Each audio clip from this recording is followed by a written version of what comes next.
मी आमच्या मतदारसंघात आमच्या भागात भाषण करायचो. मी म्हणायचो निवडून आल्यावर पहिल्या रांगेत बसेन, इकडं का तिकडं माहित नाही, पण पहिल्या रांगेत बसेन. आपलं भाषण होतं, आपलं इथं कविताही आपण म्हटले की मी परत येईन म्हणून. आणि बरोबर आहे की सैन्याला आत्मविश्वास वाटायला मी परत येईन हा जो भूमिका त्यांनी मांडली मी त्याच्यावर टीका नाही करत, पण त्यांनी कुठं बसेन हे सांगितलेलं नव्हतं.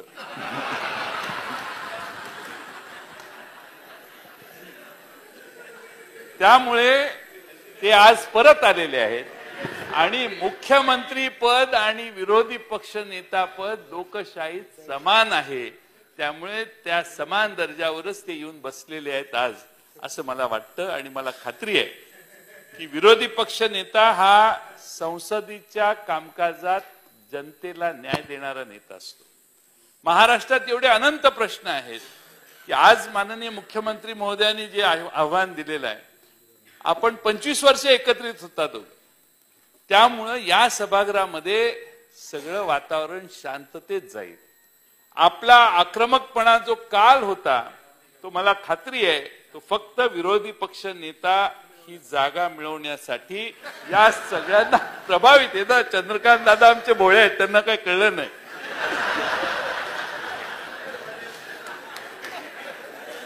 पण आता सत्ता ग्रहण केलेली असल्यामुळं देवेंद्र फडणवीस साहेब हे मला खात्री आहे की सभागृहातल्या, मी बघितलं नारायण राणे साहेब इथं समोर बसलेले असायचे. नारायण राणे साहेबांनी असं उजवीकडे बघितलं की सगळे फटकन खाली बसायचे, एक सेकंड कोण उभं राहायचं नाही. नारायण राणेंचा तेवढा मात्र जोर होता. पण एवढा जोर असला की माणूस तिकडे इकडे येतो, हाही अनुभव त्यांनीच महाराष्ट्रात दिला. त्यामुळं तेही आपला स्वभाव नाही. आपण मागच्या सदस्यांना पुढे जावं म्हणून हाताने खुणावणार नाही याची मला पूर्ण खात्री आहे. त्यामुळं जागेवर बसून आपलं सैन्य लोकशाही मार्गाने महाराष्ट्रातल्या जनतेला न्याय देईल हा मला विश्वास आहे.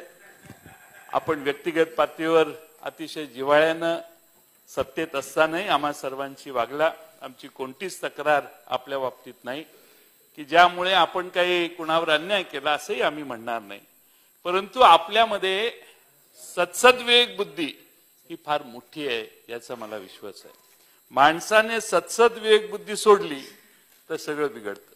त्यामुळे स्वतःच्या सत्सद्विवेक बुद्धीला स्मरून माणूस जोपर्यंत वागतोय तोपर्यंत कुठेही असो, इकडे असो किंवा तिकडे असो, त्याची दिशा बिघडत नाही, बदलत नाही.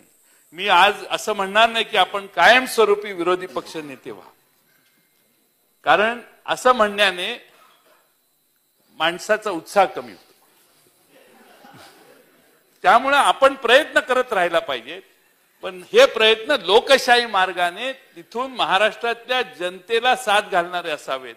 आणि 2024ला महाराष्ट्राच्या जनतेसमोर आमच्या जर काही चुका झाल्या तर त्या घेऊन आपण जावा आणि जनतेच्या मार्फत इकडं पुन्हा जनतेच्या आशीर्वादाने बसायचा प्रयत्न करणं ही तर खरी लोकशाही आहे. आणि म्हणून पुढचे 5 वर्ष तर आपण त्या ठिकाणीच बसावं. आपण इकडे येण्याचा अजिबात प्रयत्न करू नये. जरी कुणी तुम्हाला तुमच्या वेगवेगळ्या माध्यमातून साथ घातली, आपली सत्सद्विवेक बुद्धी जागृत आहे हे मी सतत सांगतोय. आणि त्यामुळं कोणत्याही बाजूच्या सदस्याला आपली जागा सोडायला आपण लावणार नाही. आपले संबंध सगळ्यांशी फार जवळचे आहेत. आपण निश्चितपणानं या सगळ्या गोष्टी पाळून महाराष्ट्रात ही जी रचना आता झालेली आहे, या प्रत्येकाला दिलेल्या खुर्च्या फिक्स आहेत, त्या खुर्च्या बदलण्याचं काम करण्यासाठी कुणीही काहीही प्रयत्न केले तरी आपल्याकडून त्याला प्रतिसाद मिळणार नाही. आणि आपण 5 वर्ष विरोधी पक्ष नेत्याचं काम चांगलं कराल, उत्तम कराल, यासाठी मी आपल्याला मनपूर्वक शुभेच्छा देतो. महाराष्ट्रात आतापर्यंतच्या फार मोठी आपली परंपरा आहे. आदरणीय आमचे नेते शरद पवार साहेब यांच्यापासून अनेक मान्यवरांनी या ठिकाणी विरोधी पक्ष नेता म्हणून काम केलेलं आहे आणि त्या सर्वांनी केलेलं काम हे आपल्याला निश्चित मार्गदर्शक ठरेल असा विश्वास मी बाळगतो. अनेक गोपीनाथराव मुंडे साहेब यांनी विरोधी पक्षनेता म्हणून काम केलेलं आहे. मनोहर जोशी साहेब या ठिकाणी होते. अनेक मान्यवर दिग्गज या ठिकाणी बसलेले आहेत. त्यामुळे या पदाला फार मोठा मान महाराष्ट्रात आहे आणि या पदाचा मान निश्चित मला खात्री आहे. मी इतरांची गॅरंटी घेऊ शकत नाही, पण तुमची गॅरंटी घेऊ शकतो की त्या खुर्चीचा मान या आजपर्यंतच्या तिथं बसणाऱ्या प्रत्येक माणसापेक्षा जास्त वाढवण्याचा प्रयत्न आपल्याकडून होईल आणि तो प्रयत्न व्हावा आणि महाराष्ट्रातल्या जनतेला राज्याच्या मुख्यमंत्र्यांकडून आणि विरोधी पक्ष नेत्यांच्याकडून उरलेल्या 287 किंवा 86 सदस्यांच्याकडून जी आपल्याला मदत मिळेल त्यातनं महाराष्ट्रातल्या जनतेला न्याय देण्याचं काम आपण कराल असा विश्वास बाळगतो आणि मी आपणाला पुन्हा एकदा या विरोधी पक्ष नेतेपदाबद्दल शुभेच्छा देतो. आज विरोधी पक्षाने समंजसपणाची भूमिका दाखवून घेतली. काल जेवढं डॅमेज झालं ते आज भरून काढलं असं समजलं तर मी काही चुकीचं बोलतोय असं होणार नाही. खरं म्हणजे अध्यक्ष महोदय, आपण शेतकरी, सामान्य माणसं आणि विशेषतः विदर्भाचे प्रश्न हे मांडण्यासाठी सतत पुढाकार घेतलेला आम्ही 1999 पासून बघितलं. आपण या सभागृहात पहिल्यांदा 1999 आला. यावेळीची निवड ही आपली 4थी निवड आहे. मध्ये आपण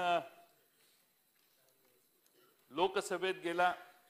लोकसभेच्या ठिकाणाहून आपल्या ज्यावेळी लक्षात आलं की शेतकऱ्यांचे प्रश्न सुटत नाहीत, आपण अतिशय स्वाभिमानाने त्या ठिकाणाहून राजीनामा देऊन पुन्हा ज्या पक्षात होता त्या पक्षात गेला.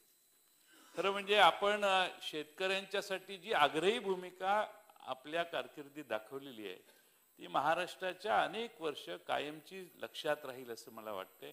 लोकसभेला निवडून गेल्यानंतर देखील आपण आपल्या पदाचा राजीनामा दिला. हे आपलं वैशिष्ट्य आहे की आपल्याला पटलं नाही तर आपण राजीनामा देऊन बाहेर होतो. आता मात्र हे करता येणार नाही. 5 वर्ष आपल्याला शेतकऱ्यांचा न्याय देण्याची भूमिका या ठिकाणी बजवावीच लागेल आणि शेतकऱ्यांना न्याय देण्याची भूमिका त्या स्थानावरून अतिशय चांगली बजावता येते असं आमचं सगळ्यांचं मत आहे. प्रसंगी मंत्री कमी पडायला लागले तर मंत्र्यांना आदेश देण्याचे अधिकार देखील त्या खुर्चीत आहेत हे मला वाटतं खात्रीनं आपल्या सगळ्यांनाच माहिती आहे. खरं म्हणजे नाना 5 वर्ष विधानसभेचे अध्यक्ष म्हणून बागडे साहेब होते. बागडे साहेबांनी अतिशय चांगलं आणि प्रेमाने आम्हाला वागवलं. खरंच वागवलं. म्हणजे त्याबद्दल बागडे साहेबांनी जेव्हा जेव्हा आम्हाला अगदी टोकाची भूमिका घ्यायची त्यावेळी त्यांच्या दालनात गेल्यावर चहा पाजत असताना त्यांचा चेहरा अतिशय प्रेमळ आणि निर्विकार असायचा की माझं काय म्हणणं नाही, तुम्ही सभागृह चालवलं पाहिजे. ठीक आहे, असं होत असतं. पण त्या खुर्चीचा एक गुण आहे, एकदा खुर्चीवर त्या बसलं की डाव्या बाजूने ऐकायला येत नाही.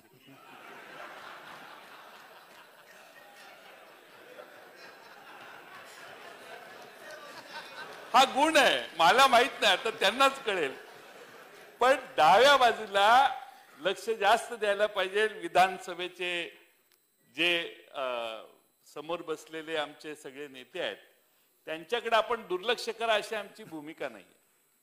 परंतु सभागृह कसं चाललं पाहिजे याचाही जरा थोडासा आपण सर्व बाजूने थोडासा अभ्यास करून थोडीशी मर्यादा बाळगण्याचं काम करूया असं मला वाटतं. इथं 288 सदस्य जे आलेले आहेत त्या प्रत्येकाला बोलायचं असतं. प्रत्येकाला आपल्या मतदारसंघाचे, आपल्या विभागाचे, आपल्या राज्याचे प्रश्न मांडायचे असतात. आणि अलीकडच्या काळात असं झालंय की आपण कमीत कमी काळात विधानसभा कालावधीचं कामकाज करतो. खरं म्हणजे महाराष्ट्रात एवढे प्रचंड प्रश्न आहेत की हे प्रश्न मांडण्याचं औत्सुक्य प्रत्येक सदस्याला असतं, पण शेवटी न्याय मिळत नाही. एखाद्या विधानसभेच्या एखाद्या पक्षाचा एकच सदस्य निवडून आला असेल तर त्याच्या वाट्याला कधी संधीच मिळत नाही. किंवा शुक्रवारचा दिवस हा आपण थोडासा अशासकीय कामकाजाचा म्हणून नेमलेला असतो. ते अशासकीय कामकाजच होऊ शकत नाही. आणि मग अशासकीय कामकाज होत नाही म्हटलं की विधानसभेच्या सदस्यांचा इतर कामातला रसही कमी होतो. असे अनेक सदस्य असू शकतात की ज्यांना कायदे मांडायचे असतात. ही सभा कायदे मंडळ आहे आणि या सभागृहामध्ये जरी विरोधी पक्षाचा असेल, कुठल्याही पक्षाचा सदस्य असेल, तरी त्याने आपल्या मताप्रमाणे काही कायदा दुरुस्ती करण्याची भूमिका मांडली असेल किंवा ठराव आणला असेल, तर अशा अशासकीय कामकाजाची देखील दाद या सभागृहात घेतली गेली पाहिजे. दुसरा एक महत्वाचा प्रश्न आहे. मी एकदा ब्रिटिश पार्लमेंटमध्ये गेलेलो, त्यावेळी अध्यक्ष यांनी ज्याचं नाव घेतलं तेच सदस्य खासदार उभे राहायचे आणि बाकीचे 2 सेकंदात सगळे बसायचे. आपल्याकडे थोडीशी प्रथा वेगळी आहे. मी काही नावं कुणाला ठेवत नाही, पण मला मिळायला पाहिजे संधी, याच्यासाठी आपण एवढ्या जोरात बोलत असतो की जो भाषण प्रश्न विचारतोय त्याचं मंत्र्याला उत्तर, प्रश्न काय हे मंत्र्याला ऐकू येत नाही. त्यामुळे असं काही आपल्याला करता येईल का की ज्याला संधी मिळालेली आहे त्यानं बोलायचं आणि ज्याला उत्तर द्यायचं त्याने उत्तर द्यायचं. सभागृहात शांतता असली पाहिजे. सभागृहाचा काहीतरी डेकोरम जरा वाढवूया. पहिलाच दिवस आहे आपण, आणि सभागृहात आम्हीही तिथं जायला नको. आणि तुम्ही जे काल एक चांगलं काम केलं, बहिर्गमन मागं डायरेक्ट करायला हरकत नाही, पण स्टेजच्या जवळ तिथं जाणं हे नवी सुरुवात आहे सागर साहेब. म्हणून मी कालही सांगितलं, हे बघा, मी फडणवीस साहेब, मी जे मुद्दा मांडतोय तो मुद्दा मांडतोय त्याला, अरे माझा विचार तरी ऐका मग तुम्ही बोला. हे खाली खाली ऐक, मला करू दे ना. मी तुमच्यावर टीका नाही करत सागर साहेब, मी तुमचं कौतुक करायला उभा आहे, मी टीका अजिबात करत नाही. काल तुम्ही जे काम केलं, इकडे येऊन बाहेर गेला, तसं डायरेक्ट जावा असं माझं त्यातला उद्देश आहे. याचा उद्देश काय की वॉकआउट करायचं असेल तर वॉकआउट करण्याच्या प्रथा ज्या आहेत त्याही आपण जरा बसून, गटनेत्यांचं बसून एकदा ठरवलं पाहिजे. नाही, शेवटी पार्लमेंटमध्ये नरेंद्र मोदींनी पवार साहेबांचं कौतुक केलं, राष्ट्रवादी काँग्रेसचं कौतुक केलं. का केलं तर ते म्हटले की कधीही राष्ट्रवादीचे राज्यसभेचे सदस्य वेलमध्ये कधी आले नाही, आणि वेलमध्ये येणं हे आपण सगळ्यांनी टाळलं पाहिजे. मोदी साहेबांना जे अपेक्षित आहे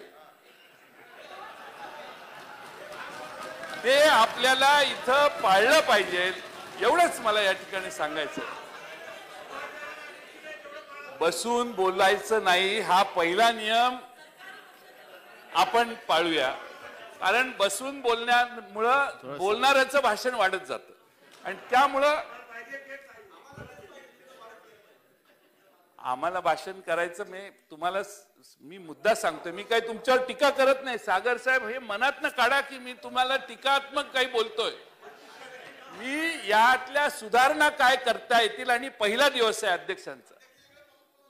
अध्यक्षांचा पहिला दिवस आहे, आणि माझी विनंती आहे की माननीय आता विरोधी पक्ष नेत्यांची घोषणा आता होणार आहे, आणि विरोधी पक्ष नेत्यांची घोषणा झाल्यावर पुन्हा त्याच्यावर आपल्याला बोलताच येईल. परंतु विरोधी पक्ष नेता कोण होणार आहे याचंही औत्सुक्य आहे. एकमत झालं की नाही अजून मला माहित नाही. मी सकाळीच दोघांनाही भेटलो पण काही दिसत नाही. त्यामुळं जे काही असेल ते होईल, पण सभागृहाची परंपरा एक सगळ्यात महत्वाचं म्हणजे खाली बसून बोलायचं आपण सगळ्यांनी काहीतरी मर्यादित करावं.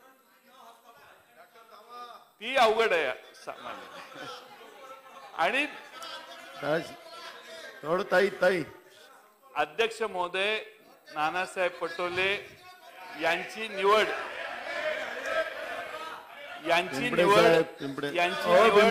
आज झालेली आहे. एका शेतकरी नेत्याची निवड झालेली आहे. मला खात्री आहे की नानाभाऊ त्या ठिकाणी बसून सभागृहातल्या सर्व बाजूंना न्याय देतील. सभागृहात न्याय देत असताना या सभागृहाची परंपरा अजून उच्च होईल याचाच प्रयत्न करण्यासाठी वरून आपणाला मार्गदर्शन करतील. आणि नानाभाऊंना सगळ्यांचं सहकार्य, अध्यक्ष महोदयांना आपल्या सगळ्यांचं सहकार्य हे तेवढ्याच तडफेनं मिळेल अशी मला खात्री आहे. फक्त प्रश्न डाव्या बाजूच्या ऐकण्याचा आहे. त्याच्यात काय करायचं याचा गांभीर्याने आपण नंतर